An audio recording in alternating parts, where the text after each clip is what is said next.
સાંડિયાની જલિયાણ ગૌશાળામાં હનુમાન જન્મોત્સવની અનોખી ઉજવણી। શાકભાજી અને તરબૂચની રંગોળીથી ગૌ માતાઓને ભોજન કરાવ્યું। ડીસા તાલુકાના સાંડિયા ગામે આવેલી જય જલિયાણ ફાઉન્ડેશન સંચાલિત જલિયાણ ગૌસેવા આશ્રમ ગૌશાળાની 3 વર્ષ પૂર્ણ થતા ચતુર્થ વર્ષમાં પ્રવેશ તેમજ રામ ભક્ત હનુમાનજીના જન્મોત્સવની ભવ્ય અને અનોખી ઉજવણી કરવા ગૌ માતાને વિશેષ ભોજન કરવા માટે વિવિધ પ્રકારના તાજા શાકભાજી કરવા માટે વિવિધ પ્રકારના તાજા શાકભાજી અને રસદાર તરબૂચનો ઉપયોગ કરી સુંદર રંગોળી બનાવી ગૌ માતાને પ્રેમથી જમવા માટે આમંત્રણ આપવામાં આવ્યું। જય જલિયાણ ફાઉન્ડેશન દ્વારા સંચાલિત આ ગૌશાળા છેલ્લા 3 વર્ષથી નિષ્ઠાપૂર્વક ગૌ સેવાનું કાર્ય કરી રહી છે।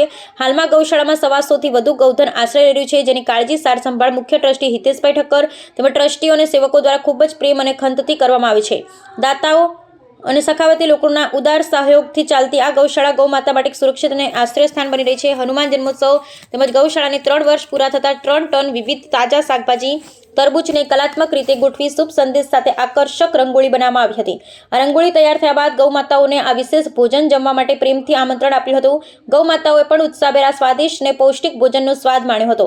આ દ્રશ્ય ખરેખર હૃદયસ્પર્શી હતું। આ પ્રસંગે ગૌશાળાના ટ્રસ્ટી હિતેશભાઈ ઠક્કરે જણાવ્યું હતું, અમારો મુખ્ય ઉદ્દેશ્ય ગૌ માતાની સેવા કરવાનો છે। દરેક તહેવારની ઉજવણી અને ગૌ માતા સાથે મળીને કરીએ છીએ।